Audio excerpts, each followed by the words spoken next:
Up until this point, we've been talking about single motor movements, but what if we have something really big and heavy and we need a couple different motors to move it? Well, this is where groups can come in handy. Groups allow us to coordinate motion between several different motors, and if any one of them stops, they'll all stop. This is really great so we don't pull apart our video wall. In Spikemark, we have two kinds of groups. We have locked and unlocked. Let's take a look at what that looks like in Spikemark. So first thing we need to do is create our group.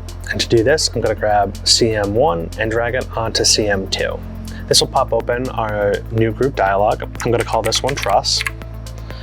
And we're going to start off looking at locked, so I'm going to leave this locked. And I'm going to go ahead and click Create. We can see this then creates our new group over here with the little locked icon, showing us that CM1 and CM2 are in it. Let's also add CM3 to the group by grabbing it, dragging it, and dropping it on the group. Now, to show it off, let's create a new queue and drag it into it. So we can see right off the bat, it looks a lot like our individual motor movements because it kind of is. In a locked group, everything has to move to the same position at the same speed. This is great for those video walls where we always want them to be going to the same position.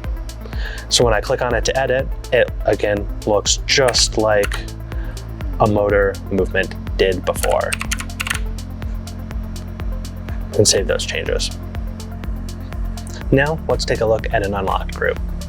So first off, I'm going to add a push stick mini to the show and a spotline mini to the show. Now I want to group those two together, so I'm going to grab my push stick mini and drag it, drop it onto my spotline mini. I'm going to call this a new group, and this time I'm going to choose unlock, and I'm going to go ahead and click create. We can see a new group was created, and now we have a little unlocked icon next to this one. So let's drag this over onto our queue. We'll put this on playback 4, and we can see now what the major difference is between the two.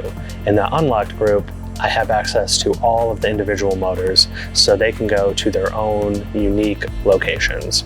So if I want to run our push stick mini to 100 at 24, 12, and 6, I can save those changes, and I can run my spotline mini to 200 at 4 and 2 and 1 and save those changes.